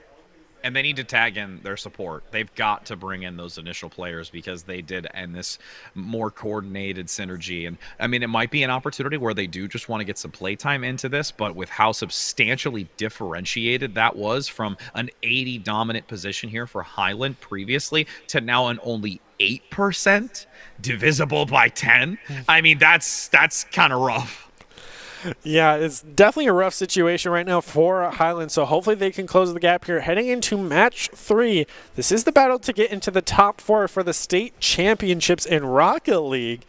Highland was able to take down Middleton, but right now Wood River is putting up a solid defense here. I mean, they've had Asteroid in front of the goal the whole time, and as soon as he leaves, Highland capitalized on it, because those roster changes came in clutch for them because KXR is back in the game. Yep. You've unleashed the beast from the cage in the final moments, and that's KXR coming out the gate and showing dominance in 11 seconds. And now once again plays dominantly. They don't even go for the 50-50. They're trying to change up the tactic here. Woodridge actually plays this quite well, but unfortunately is punished back because Astronic is going in now with the boost and has to force Wood River to play defensively again. Yeah, Asteroid still playing the defense, but goes for the block and isn't there to recontest. KXR with a tipper. Just watch how this grazes past defensively, and it's just a subtle touch. They're not ready for it. They can't turn a sweep. Their Yui's not fast enough, and you've got Highland coming out with a second in 30 seconds. Highland's coming back with a vengeance. As soon as they got their top 2 players back, they've just been undefeatable right now. And we just now passed the 40-second mark. Snappy even going for the shot, flying from out of camera angle. Now A Strong's going to have to be the goalie for a little bit. Halo Thief is trying to reclaim his most accolades with Bubbles' help. It's just a little bit of a pile on fast in the corner. Just buying some time here until they can finally get it out into the open. But a little bit of challenge coming through by Bubbles, playing aggressively onto KXR to punish that aggression and not allow it to continue to flourish as we've seen time before. Halo Thief as well in tandem with Bubble, attempting to try and get it in front of the goal to maybe find an opportunity for Highland. But they're just basically a well-oiled machine right now, back to their tried and true. Yeah, and you can see these 2 players have a ton of playtime together with how well they've been able to execute. Now KXR coming out with the first demo in this matchup. You can see why these players are kind of above the rest. I mean, they're going for the aggressive plays, keeping the pressure on, taking away their numbers, and not allowing to have more than, 50 boost or so. A nice shot coming in from Bubbles, though, trying to run it in, but in a 1v2 situation, not likely. A even with another demo.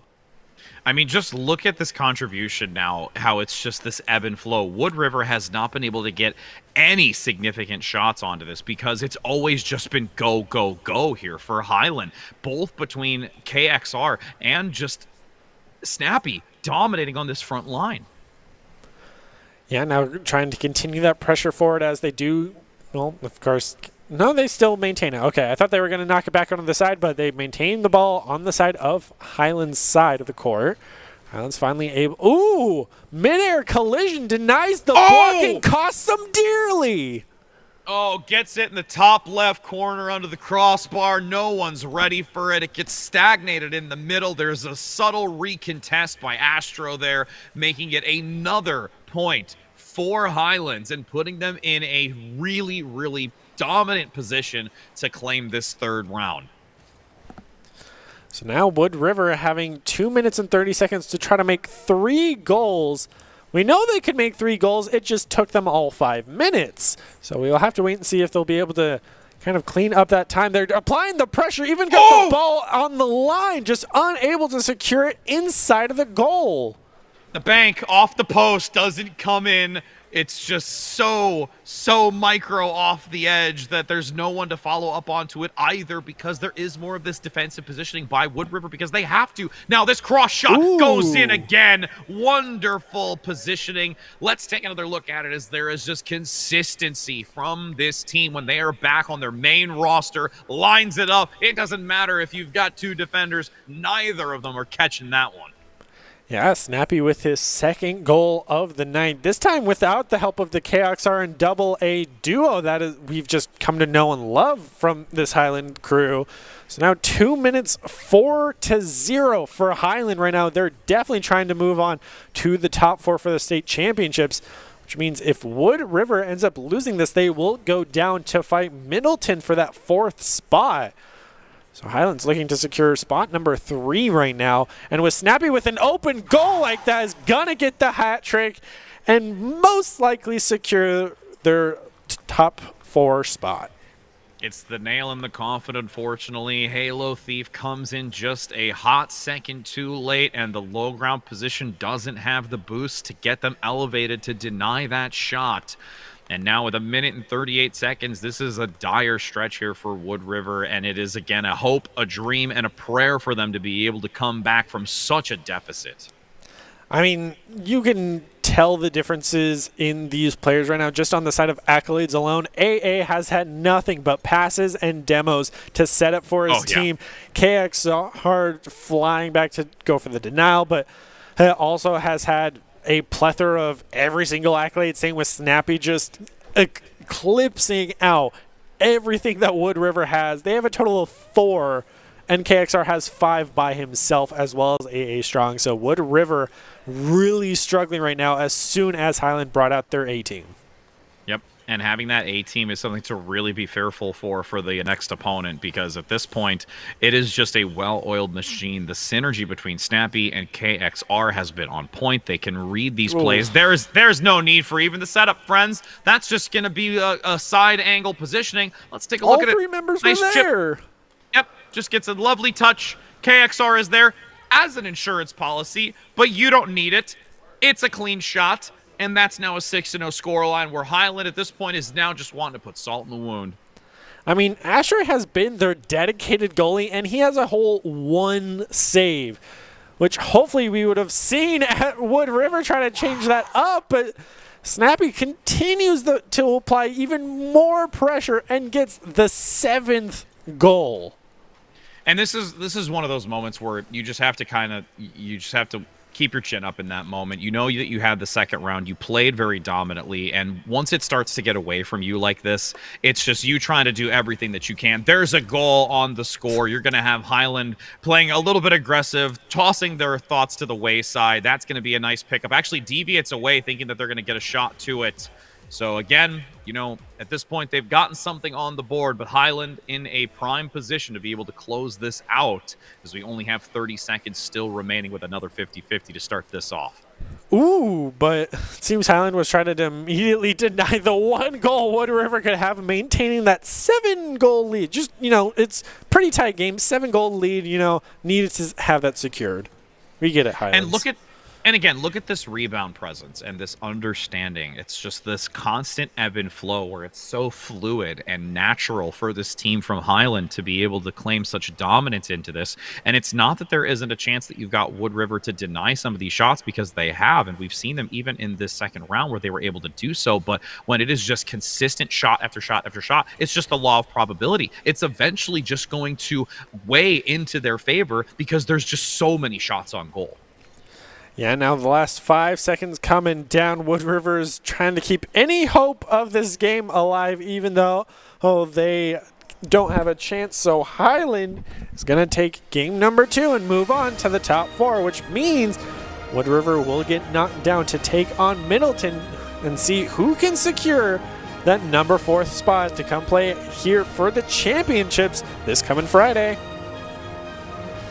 What an exciting time to see Highland be able to just demonstrate such prowess, as we're going to be able to see who claims that 4th spot. And a lot of things really to admire in the way that they've played to get themselves to that, opportunity of continuing to move through this bracket. And, at this point now, we do have to comment, like you mentioned, though, they are going down to see who can solidify that 4th spot. So Middleton and going against River, what they're going to be able to do. I think that these are going to be 2 teams that are very, very close matched between the 2 of them, because Highland does just seem to have a little bit more of that composition, that composure, and that synergy that is necessary, that's basically leading them through this bracket, whereas these other 2, they have a little bit of pitfalls. There is a little bit of lack of communication in some respects, so that they want to find the follow-through onto this ball control. So I think it's actually going to be quite compelling to see them go head-to-head. Yeah, well, we'll have to wait and see how Wood River is going to take on Middleton. I mean, we've seen kind of, as you mentioned, we've seen kind of a snapshot of what both these teams might look like going up against each other as a bit more even matchup, let's say, because Highland had such a dominant first. Now, I do want to point out that Middleton had a very strong start against Highland right out the gate. So do you think they will try to repeat that against Wood River?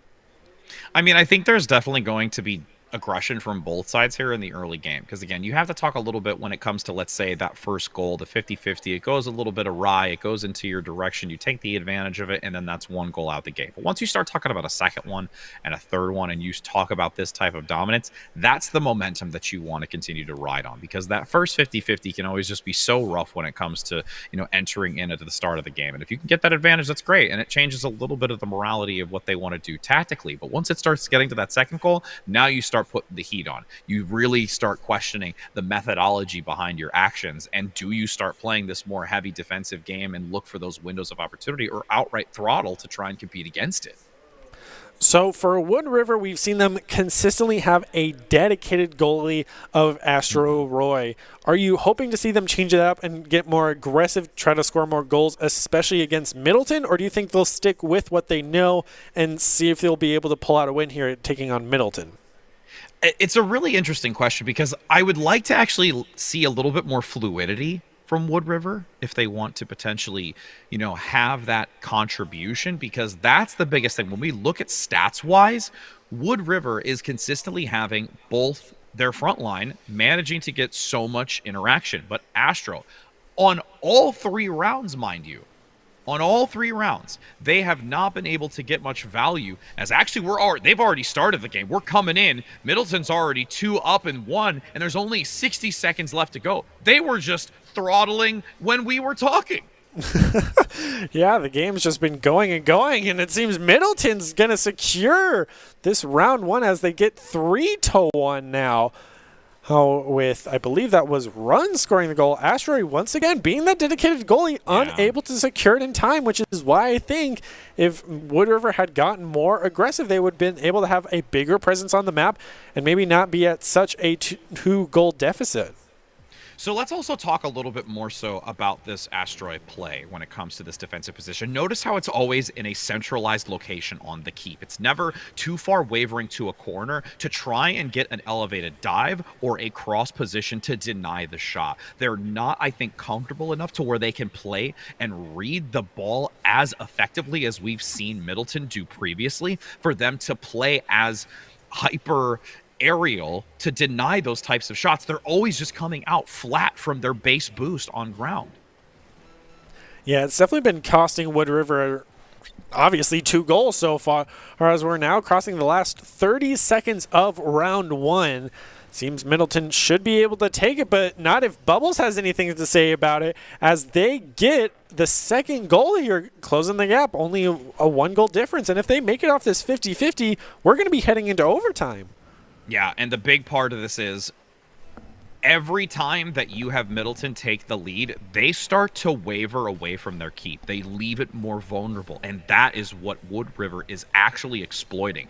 Bubbles is reading this perfectly to take advantage of it. Astro, again, it's like a repeat deja vu. They are just unable to read the trajectory of the ball, the pacing of the physics, and can't get the boost up high enough, and it just goes right over top of them as if they're going inside of a long-distance tunnel on a bank of somewhere in Florida. Well, I tried to ride that one out, and it really didn't work, but I tried, friends. I tried. I mean, respect for the effort, just like the effort that Wood River is putting in. They are still going to try their best as the last second is remaining. The 2-goal deficit, they're at least going to try to get 1 more, but Middleton says no. So that means they will take round 1. And just looking at the percentage differences, boost and side control is pretty even, but now total shots, obviously in Middleton's favor with the 75-25. And again, even Elite playing potentially more of that defensive position is still playing forward. That's what those shots and that's what those assists are that are contributing into this. Astroy, again, not to discredit them, they are looking to try and be this defensive goal keep. Specifically, they are really trying to lock in onto their role. But because they are so hyper-focused on that role to defend these shots, and if they are misunderstanding those slight accelerations that are coming through, specifically from Phantom, who is more predominantly always the one to take those shots, and just getting that velocity onto the ball, that Astroy is always playing behind the 8-ball. Yeah, so now heading into round number 2, I mean, Middleton is looking to close this out right now and have their rematch against Highland, because it was a very close match for the two of them. You have to remember, it was only round number 2 was a 1-0, and then round number 3 was 1-2. So those two teams are very neck and neck, and that was even with Highland having their main roster as well. Whereas when Highland took on Wood River, it was a pretty definitive victory for them once they had their A team back together. So now with Middleton taking on Wood River, they're looking to resecure it, and now heading into game 2, I hope we see kind of a resurgence of life back into Wood River to try to get into that top 4 spot. And the revitalization has to come from Bubbles and Halo Thief. Astroy looking to really reside in that goal keep position, in that stationary standalone, basically standoff at that point.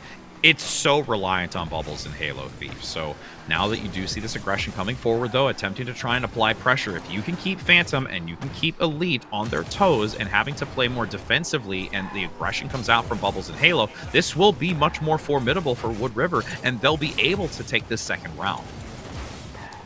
Yeah, Phantom trying his best to maintain control of the ball no matter where it is, even in the skies, as he does run out of boost and has to pick up that 100 pad off in the corner. It seems that Wood River's getting the pressure applied to him, but trying to clear the ball the best they can. Elite Striker once again clears and denies them the capabilities. But now Halo Thief coming in with the demo to deny that push that Elite had just been consistent on.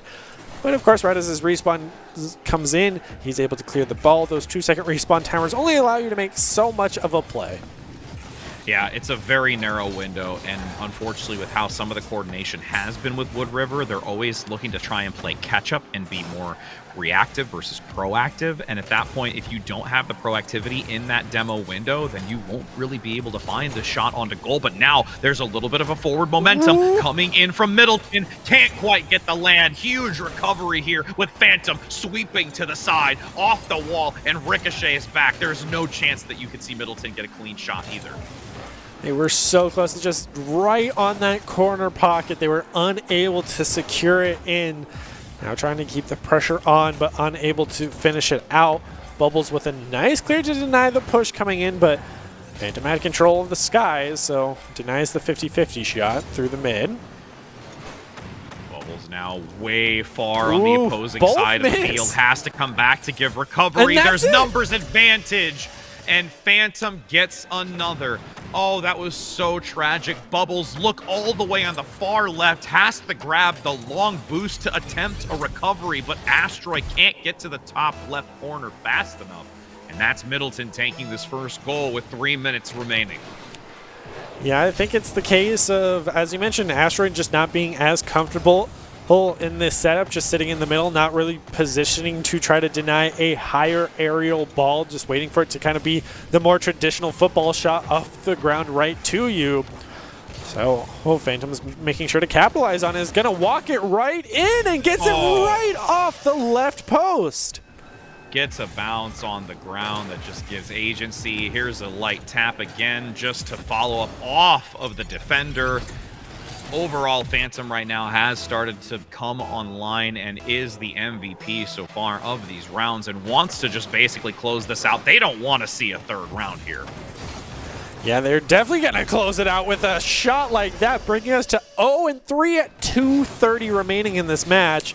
We're halfway through, and there's a 3-goal deficit for Wood River. And that time, actually, even all 3 members were nowhere near it, so they were trying to get more aggressive. I love how Phantom was going to go for the shot, but Elites is like, it's okay, I'm just going to put my body like in place of yours to get the count in the goal. I see you, Phantom, but I'm here to also contribute as you have a nice clean shot though coming in from Bubbles. They find an angle. Again, this is where Middleton gets a little bit overzealous in their positioning. They find themselves breaking a little bit, and then again, that goalkeeping position doesn't have the boost to get up to that high ground position because they have so much acceleration on the ball that they can't block it. Yeah, and perfect setup for Phantom. Picks up the 100 boost right off the corner as the 50-50 goes his way, and that's a shot on goal from Run. Or that was Run the whole time. My fault. Phantom was the one who was in the 50-50, and Run just has a clean shot with Asteroid not even getting there in time, not even committing any boost to it as well. It's definitely been costing Wood River here.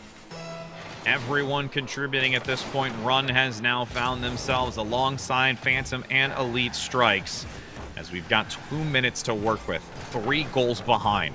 Bubbles has to continue to step up and elevate. That V8 needs to be held to their name because they need every horsepower that they can get as another shot comes in, hits the side. No recovery there as Halo Thief looks to round the corner to get this kicked out, but Phantom is still punishing. Yeah, Phantom had the ball control on the sidewall, but could not clear it enough to have the pass set up as it just rode the backboard the whole time. Instead, Run's going to come flying in, has a good shot, but bounces off that right goalpost with all 3 defenders there. Elite's even there to deny it being cleared. Tries to set it up off the back wall, has the tap, even blocks it from his teammate. Bubbles doing his best to clear it out, but blocks from most defenders as well. Oh, no. Bubbles isn't able to get enough boost to catch the corner of it since everyone was so far forward. That buys them enough time for Middleton to get back defensively to relocate this ball. A pass setup is here. Bubbles gets the denial and now once again tries to take advantage of this, but Run is waiting in the wings to make sure that it doesn't go anywhere near the key. Even try to pass it to Phantom, who is riding on that wall, but a huge long-range shot from Bubbles is going to go in. I wasn't sure if they were going to have the cross defense. I mean, look at how close it was. The boost management was there, just comes up shy, can't get the roll fast enough to deflect. And Bubbles, again, is the MVP for this Wood River team. Has to step up, 2 more goals to go, and only 60 seconds to do it. Yeah, and this is Middleton taking on Wood River, and it seems Middleton's not even going to let them have a chance with 50 seconds remaining and the hat trick coming out no less. Look at a gentle tap here. Just boop, right into the corner. And Asteroid didn't even move. No, Asteroid, I guarantee you, didn't think that that was going to hit. And it lands so well. Yeah, Phantom just being that MVP. I mean, all of the members of Middleton in his matchup have been very notable. Just look at the accolades and how even they are across the board. Now Bubbles continuing to be that MVP, now taking down Phantom to try to give his team member a leg up, as Elite Striker now just taking down Asteroid, who probably left the goal for the first time. 30 seconds remain. It's the do or die moments. 3 goals is a monumental task. Another one on Asteroid. The demo comes in once again, putting a deficit to Middleton for the moment. That's the only way that they're able to do work. But this time around, it's Middleton who gets the demos, keeping the ball onto their side. 10 seconds to go. It is now falling to the wayside. We will be able to see now, almost in these last moments, Middleton will be able to fill that 4th spot as the ball just has to hit ground. Middleton comes out over River, and they will be able to be placed in that 4th spot. So Middleton's able to bring it back through this kind of losers round after losing out to Highland, who had a very dominating performance against Wood River, but Middleton was able to give them a little bit of a run for their money. So hopefully here on Friday we will see the return of that kind of revenge matchup. We'll have to make sure to stay tuned for when that comes in. But as we prepare to close this out, taking a look at the scoreboard, I mean, Middleton was almost even in every category percentage-wise, which is something we don't regularly see. Yeah, the 2/3 all the way. That's what they're looking for. I mean, it worked in their favor. All the way. Yeah. It really So- did. But again, major hats off here for Wood River, who was able to just still put up quite a bit of fight. Again, it's just those little things when it comes to tacticalness on the defensive side, the goalkeeping aspect of it, where you need to try and be able to just elevate that moving forward. You learn from these experiences. You're able to now contribute that into your future competitive play. And I'm looking forward to see how Astroy is going to continue to grow as a player defensively, to be able to be that necessary goalkeeper to allow Bubbles to continue to flourish with, let's say, a little bit more prowess, so that they can be that competitive team that they need them to be. Yeah, with so many notable players like that, I have to ask you a question of who's player of the game out of these three teams? I mean, each team has had their notable player, but out of all of it put together, it's a tough question. That's a tough question indeed. I mean, I almost have to say, I want to say Phantom when it comes to overall. I would think that Phantom has been the one that's demonstrated the most significant play and understanding control and passing to know when and where to be able to follow up onto these situations. They're always being very, very proactive and knowing exactly how to work their way into favorable situations. And that would be my biggest shout out to any of the individuals that we've seen so far. Personally, I would give it to Snappy of the Highlands crew, or even AA for that matter, because they did have such a dominating performance, but Snappy was one of the few that, even after the roster change, was that one remaining player. Yeah. And he continued to have that presence in the game that kept his team in the game, even though they did end up losing it. So, at least the tenacity of that kept them alive and allowed Highlands to take that third place spot in the top four. So, have to wait and see who production has chosen as it. I mean, also, we've been saying this again and again. Bubbles was huge as the playmaker for Wood River, but they were the one player. Or also under the radar, since we're focusing on those. Sure. KXR. Let's be honest. KXR is another. Yeah, maybe. Little bit here and there, as it's actually going to be Phantom. I called. Oh, no. Oh, no. Maybe? Oh, no, they stripped it away from me. The bait and switch, you show me the camera angle, and then you change it up, and that's going to be KXR right at the end of it. Like I said, we have to be acknowledging that under the radar, this individual was clutching it out. Serious dominant play overall when it comes to what we have, just well-roundedness, and even just their explosiveness out the gate, especially when it came to when they were going against Wood River. Yeah, this matchup between Highland and Midland is definitely one of those everybody has had their moment in the sun, especially even though they were bait and switching you with Phantom. I mean, that was kind of A team versus A team, and Highland just barely able to edge them out. But now Midland showing their prowess, taking down Wood River. So it is going to go ahead and be KXR is going to be the player of the game, which is brought to us by the Idaho Central Credit Union, who believes a great player makes a team more successful, just like Idaho Central's helping members achieve financial success. KXR is going to be your Idaho Central Credit Union player of the game. And as our first time casting Rocket League together, Rich, your final thoughts? Overall, it's been a long while since I've seen Rocket League to be able to commentate it, but it is a glorious sight to see when you still have some level of competition and some accelerated game players just like our MVP. So all around, it's been a pleasure to be able to bring the hype into this action of this Rocket League, especially going into the qualifiers for as well. Yeah, so some exciting things to look forward to. But if you want to see the grand conclusion, make sure to come back on Friday where we have the conclusion of both Valorant and Rocket League here tonight. Hey, but we're going to go ahead and leave you with the top 5 plays of the night. Hey, brought to us by the Idaho Army National Guard, who invites you to take your impressive critical thinking skills into real time with more than 10 jobs offering a $20,000 sign-on bonus. The Idaho Army National Guard is the best team to join out there. Make sure to reach out to them on Twitch at iGuard Gaming, and have a good night.